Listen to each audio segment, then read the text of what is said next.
Welcome back to the Fierce and Femme podcast. With your hosts, Rami and Alicia. Talking all things fitness, mindset, and everything in between. To help you become your most fierce and femme selves. Hello, everyone. Welcome to this week's episode where we're going to dive into all things people-pleasing. And from a past chronic people-pleaser myself, I fear this is an episode that a lot of people are really going to benefit from. It may make you aware of some tendencies or habits that you have that maybe you didn't even know that you did. Because I know for me, I guess like when I learned I was a people pleaser or when I was made more aware of it, I just thought that's how everyone operated. Like, I guess I probably didn't even realize that, oh shit, I could actually put myself first or say no to this or stand up for myself a little bit more. I don't have to be this way. So we're sort of going to dive into like the origin of where that comes from. Like, why the fuck do we do this or feel the need to do it? And then like, let's actually help you and let's stop that because it's not actually benefiting anyone as much as you maybe feel like it is. Cool. Want me to kick it off? Yeah. You just. Oh, did you want me to actually I thought you were going to be like, and Rami's going to say why. No, that's perfect. And Rami's about to tell us why. Cool. One reason why you might be a people pleaser, fall into people pleasing tendencies so easily is because you may have been raised in a household where you were probably doing the most. Whether you're the eldest or whether you were the one that was always relied on in the home, that naturally builds this identity of, okay, people rely on me. I've got to do the thing. I've got to do what they say. If I don't, things might crumble. So if you're already listening to this going, oh yeah, like I was that kid that was doing everything, it's okay for you to then suddenly go, okay, but I don't need to be that person anymore. And we will get into the tips. So I'll do my best to just stick into the why. I notice how easy it is to just flow and here's your solution. But the why is that yes, you were probably raised in a way where you were heavily, heavily relied upon. And I think on the tail end of that is like being rewarded for it. Because I know it was always, you want to be a good girl or you want to be kind and you want to be nice. And that's where I guess I did get into such a habit of being nice rather than being honest and wanting to be seen as a good girl and like someone that everyone likes and like always having good feedback given to me. And look, there's the positives to that, but there's also sides of that actually did bring up so many struggles for me and that I was always so focused on that it's actually taken me so long to learn what do I want? Like what, instead of what's the nice answer or what's the right answer, what do I actually think? And I'm like, I actually don't know. Like there are so many times where when I get posed the question of being honest rather than what's the nice answer, I'm like, but I actually don't know. Like, because I'm so used to just thinking this is the nice answer or this is the nice response that sometimes I'm like, well, is that the honest response as well? Or like the lines can get really blurred because of, I guess, how conditioned it was to be good and nice and all the things. And I think especially for women, it's like we want to be prim and proper and nice and you don't want to be a bitch because I feel like I know it really resonated when we were speaking to a recent guest, which I'm not sure if the episode's come out yet, but like girls are so taught to, you know, be the good one. And I was always taught, whether it was school or how I was brought up, like I can't really remember, that like if you're direct, she's a bitch.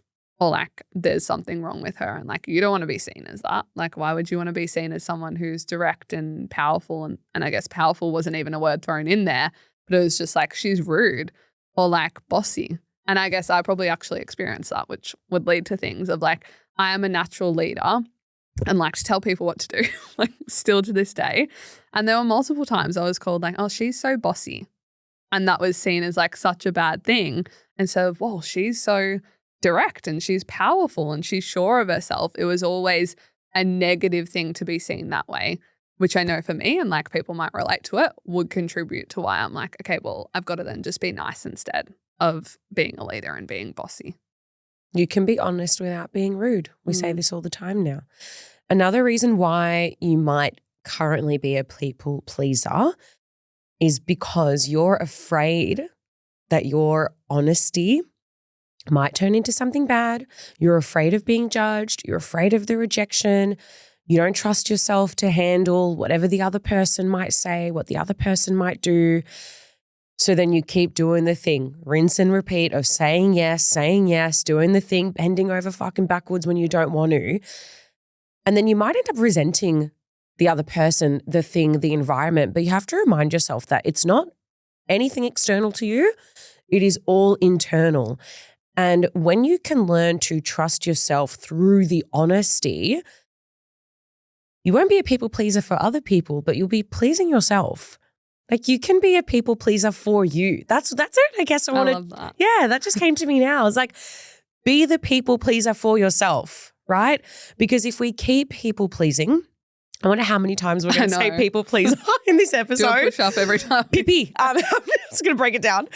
But the more that you do that, the more you're going to live out of alignment. And when you're living out of alignment, you become burnt out, bitter, stressed, angry. So they're just the consequences of the people pleasing. So coming back to the why is that you're just fearing that judgment, and that's okay. We've all been there. We've all been so afraid to say what we want to say because we don't know what our partner's going to say, our mum, our best friend, but we're then giving ourselves away. And then I want you to just look at yourself in the mirror right now and go, who am I? Like, who actually am I? It's kind of going back to what you were saying where, you know, you were saying the nice thing or doing the nice thing and then asking yourself, is this actually what I want to do though? And that's how you lose parts of yourself because you're giving away everything to everyone else. And you might look at that and go, okay, but I'm being selfless and I'm doing the thing and everybody loves me and da-da-da-da-da. But it's selfish to you and you're living for you. And I always say this to my clients, but when you put your head on that pillow tonight, you want to make sure that you lived a day that you're actually proud of. Not another day for Auntie Karen, not another day for your boss at work, not another day for Susan up the road, but for you, because only you truly matter in this world. A point that we didn't even write down, but I guess like it's not even really a consequence, but just like an educational point, is that I think it's so easy to think that people pleasing is benefiting everyone and like the best for everyone. But when you actually come down to it, it's not. Because a lot of the time, if you are someone who does that, I know for me, I was burnt out as hell. And my time was always just consumed by doing everything for everyone else and like making sure everyone else was okay. And when it came to it, I had no energy for me. And something I was explaining to my clients and even on my retreat is like, how is that actually serving other people when they're not actually getting the best version of you? They're getting the version of you that is fucking exhausted. And yeah, they might get to see you all the time, but it's not actually serving them when that's not the best version of you for them. If maybe it means that you see them a little less, but the quality of time that you spend together is so much more, putting yourself first is benefiting not only you, which should be the most important person, but everyone else around you. Because you actually start to choose, okay, I'm going to reserve my energy. And I always think of it like a battery of like every single interaction you have, you're giving away some of your battery. And if you're doing that with everyone else first and you come home and you've got 5% left for you, that just ain't working. Whereas if we can charge that battery up first by doing things like movement or going for a morning walk or even having a coffee or a little bit of meditation or breath work, then we have a full battery to actually give to people rather than pouring from empty battery, empty cup, whatever you want to say. And I think it's just really ingraining that people pleasing isn't actually benefiting anyone, especially not you. No. So we're going to give you a few tips on how to overcome it. And the first tip is to start saying no. And I know you're probably listening thinking, that's the fucking thing I struggle with. So the deeper advice is learning to say no in the least scariest moments or with people that you're not too afraid of their reaction, because that's going to help you build the confidence so that when it comes to saying no to a parent, to your partner, at work, it'll feel easier because you've already practiced it. And that is going to start feeling really uncomfortable. These tips we're going to give you, they're not going to feel easy because you've been a people pleaser for so long, right? Or you fall into that tendency all the time. So there is nothing wrong if you're feeling uncomfortable. That actually means you're on the right path. And I really want that to land for you because people feel discomfort and then they run back to the comfort zone and then nothing changes. But the whole point is to feel uncomfortable because when we feel that discomfort, we start to stretch a little bit. And then when we stretch, we eventually jump the fuck out of our comfort zone and we're in the growth zone. And then we've grown and we've gone, oh my God, I finally said no. Mm. And it can feel super exciting after you do it. You might feel really nervous. You might feel fucking amazing, but celebrate it as well. I think I want to add that in there into the saying no is like celebrate yourself because that could have been really hard for you. And we acknowledge that. We get it. We've been there and we know how hard it is and how hard it can be. But equally, things are only hard if you make it hard. It's just a word. It's literally one of the smallest words possible. It's 2 letters put together, but creates the largest impact for your life. So just start with that. I think on the saying no too, like I said with the honest thing is just start asking yourself like, am I just saying yes to this out of reflex? Or again, do I actually want to say yes to this? Like are you on autopilot? Get conscious. Yeah, because when I actually ask, again, clients this and I'm like, do you actually want to do it or are you just saying yes because you should or you always do it? And it's like, and I even started asking myself this with, I always used to give my sister lifts everywhere. And I was like, fuck, I just do this all the time. And then I would be like, she can catch a train. And I would always be so worried about that disservicing her. But then I was like, how much is it putting me out with driving? I've got to drive there, then I've got to drive back. I'd have to do it twice, whereas her catching a train is one time. I started to just go, look, it'd be really helpful if you can do this, or I'm happy to drive you the other way. Because sometimes it would be both ways. And like we can also compromise and you can ask for what you want. And I think that's like the next step after saying no is like we can start by saying no, again, building that confidence and then going, asking for what you want. And can't remember if you said, did you say with the people you're comfortable with? Yeah, start with that. So things like for me, it was, okay, my sister, I am comfortable with being like, you can catch the train. Like I'm not taking you everywhere. And building that confidence. And then it's like for me being someone who takes on shifts was like whenever I was asked, a big thing for me, and I know this is other people as well in the people-pleasing tendencies, is like if someone asks you to do something and you're free, I would be like, well, I have to because I'm free. I have like no reason not to. It was like, I'm allowed to have free time. And that was something I struggled with so much and would feel so much guilt for saying no to a shift when they needed help because I had free time and I just wanted to have the free time. And allowing yourself that you deserve rest just as much as anyone else and you're allowed to say no just purely because you don't want to do it. Like you don't always need to have a reason behind it.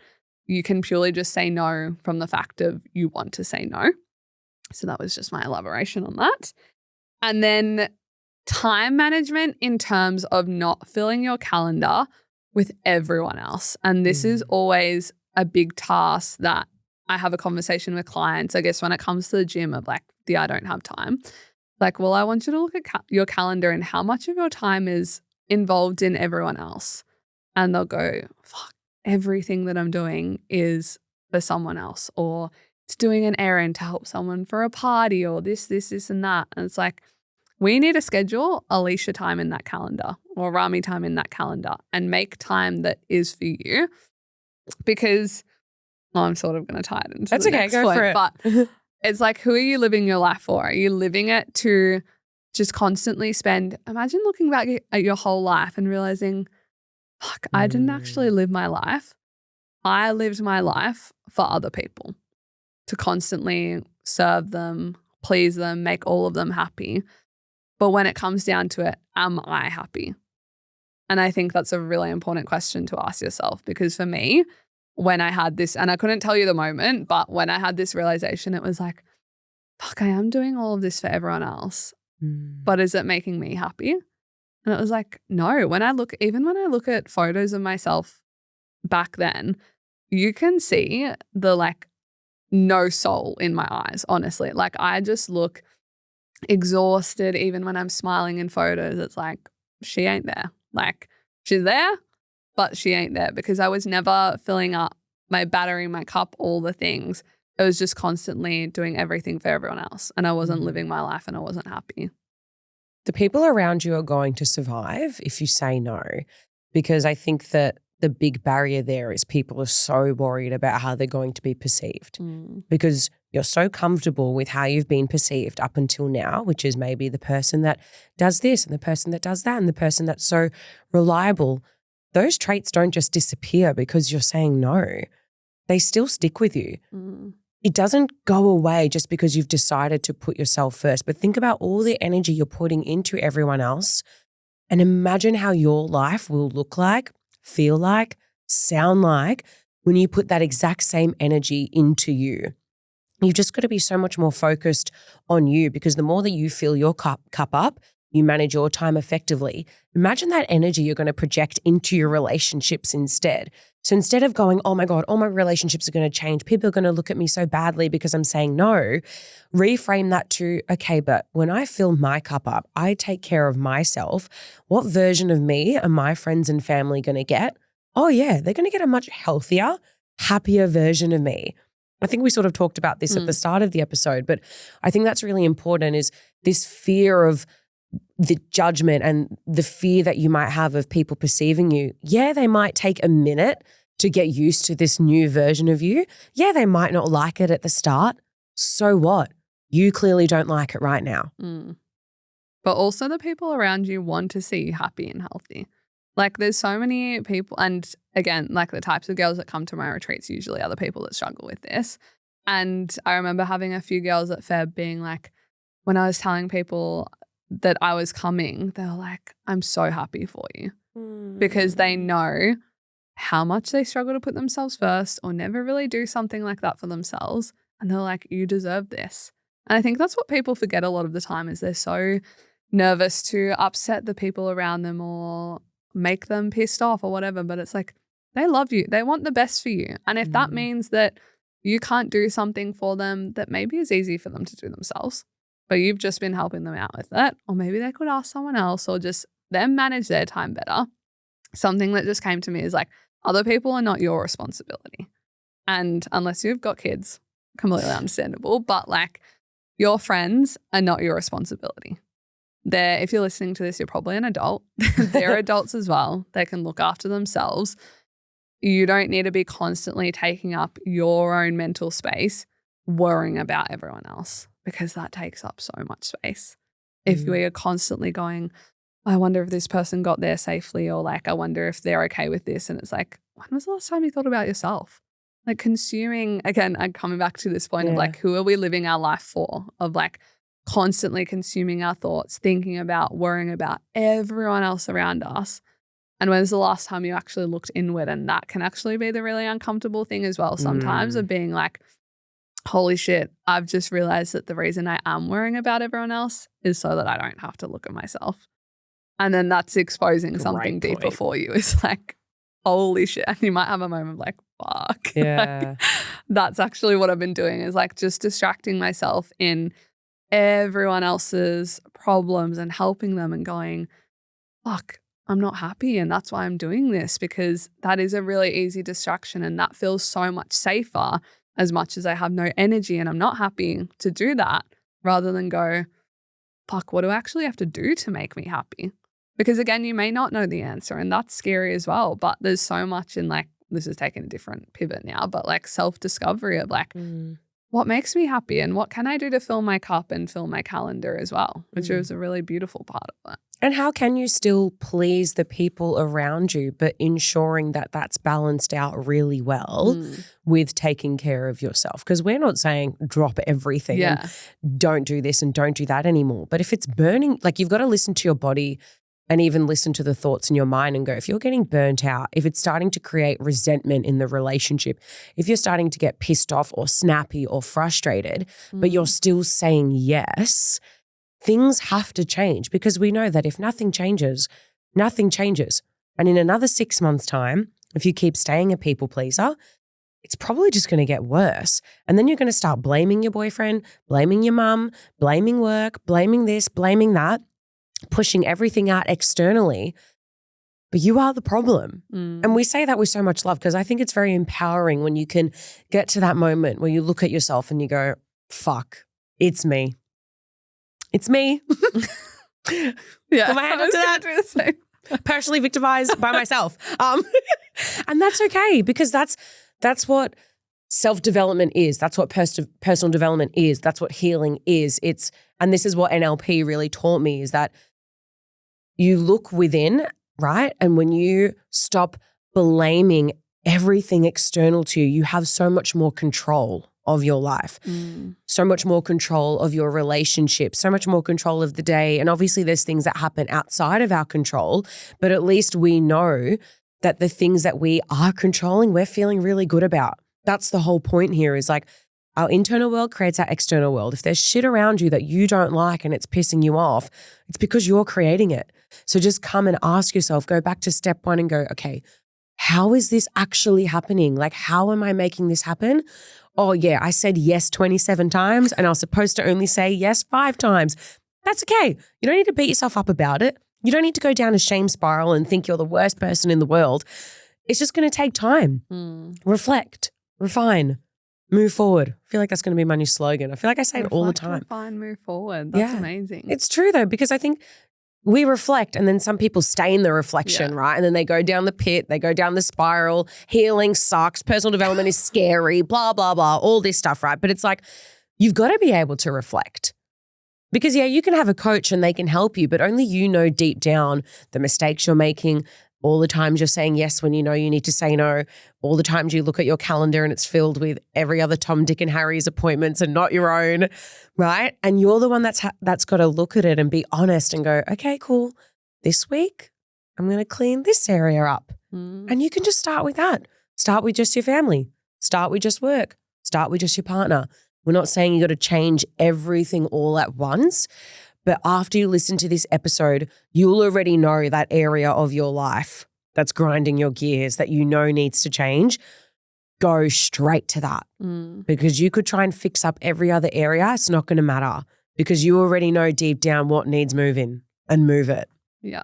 And I think I was going to add on to this is like, be okay to ask for help, because if everyone's asking you for help, you're allowed to do it too. And you're not. I said this to a client recently, and this was like a big, I guess, light bulb moment for her, is like, we realized she felt so guilty of asking for help because she was like, I should be able to do this all on my own. And I'm like, no, you shouldn't. Like, you're not expected to do everything on your own, and you don't get any awards and you don't get any extra badges for being like, I'm the person who does this all and like doesn't need help from anyone else, because you will burn out. Like, we have communities for a reason, and like there's reasons that we run in packs and we have families, because like you cannot do it on your own and you're not expected to, and you also don't have to. However, you do need to ask for the help, because a lot of the time, and this was the case for me as well, if you are the person who carries everything very well, and I am that person, is that a lot of the time if I'm struggling, no one's going to know, because I'm just carrying it and I'm like, I'm all good. I need to let people know. And that's my responsibility to go, hey, I need some help over it. And it's been even a practice to like do it with Rami of like, hey, I need some help with podcast stuff. Like, can you please help me out? And that takes practice as well of just asking, like, even if it's things of someone wants to catch up, but you know you need to go to the gym, like ask if they want to come with you, or even just set the boundary of, I've got this, but I'd also really love to see you afterwards. And I think that's where a lot of people cave into the people pleasing, is like, they just push that aside. Whereas can you actually say to friend, family member, whatever, hey, I've actually got this planned. I'd still love to see you. Can we work around it? Like, how much easier is that, instead of just going, yes, and just going, oh shit, I'll just miss my gym session today. And of course there are situations where that happens. But when that's the default is when we really fall into that spiral of the people pleasing and having no energy left for ourselves, because whenever it is your time for you, it's like, oh, well, that's not a priority. Well, that free time doesn't matter. I'm free, so I'll just let it happen. But it's like, when was the last time you had free time?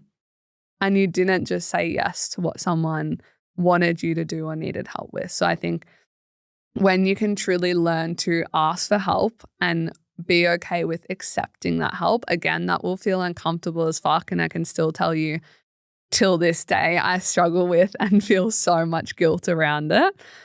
But the more I do it, the more it obviously helps that like okay, cool. Rami doesn't hate me if I ask her to help with the podcast. Because like that's as well where we have a team. And I think you even reminded me of that the other day. It's like, this is a reason why we are a partnership. That's the reason why I offered to be a co-host was so that we could have help. But then there's also the thing, and like for the people pleasers out there, you might feel this of that I'm fine with you asking for it. But when I feel like I need to ask for it, it's like, that's not okay. And I think that's what so many other people carry with them as well. It's like, yeah, I can help other people, but I'm not allowed to ask for it. And it just takes practice because I've been aware of this for years and I still struggle with it. But I also practice what I preach in making sure that I ask and putting everything that we've talked about in this episode in place, like on a daily basis. And yeah, it still feels uncomfortable, but like I'm surviving. I'm thriving a lot more than when I wasn't asking, because I could tell you right now, if I hadn't asked in this whole past week, I would be really struggling on this podcast. So I think like notice where you're allowed to do that and remind yourself you're allowed. You are just as human as everyone else. Because all those people you're pleasing, you will never know what they're actually feeling if you do not learn how to receive. And that was one of the best pieces of advice I ever got a few years ago, because I was doing everything for everyone. And I remember someone saying to me, but how will you know what that actually feels like to receive that? Yeah. And that's why I love asking for help now, because it's like a, what's the word I'm trying to look for? Anyway, let's say fluctuation. It's like a back and forth effect. Yeah. Right? In order for me to people please and feel really good about it, I want to also know what that feels like on the other end. So you've got to learn to give and take and be okay with both so that you can truly grasp the feeling of both ends. Yeah. Yeah. Wow. Thanks. What an episode. That made my heart. Like that was healing for me. Great. Yeah. Do you have anything else to add for that? I don't think so. I think just stop it. Like stop the people pleasing. If we could just make the episode, stop it. Stop it. We'll just leave it at that. But no, seriously. No, I feel you, and like I know it's a hard journey, but also just start implementing the little things on a daily basis. And like if this episode was helpful, if you felt seen, heard, everything, let us know in the comments. And if there's anything specific you want us to touch on that maybe you're struggling with at the moment, let us know. But apart from that, we will be back in your ears next week. Thank you so much for listening. I was going to say, and we'll speak to you soon. That's perfect. You'll hear us soon. But bye. Bye. Thanks so much for listening. If you're over on Spotify, don't forget to give us a follow and rate us 5 stars. And if you're over on our YouTube, don't forget to hit that subscribe button. See you next week. Bye.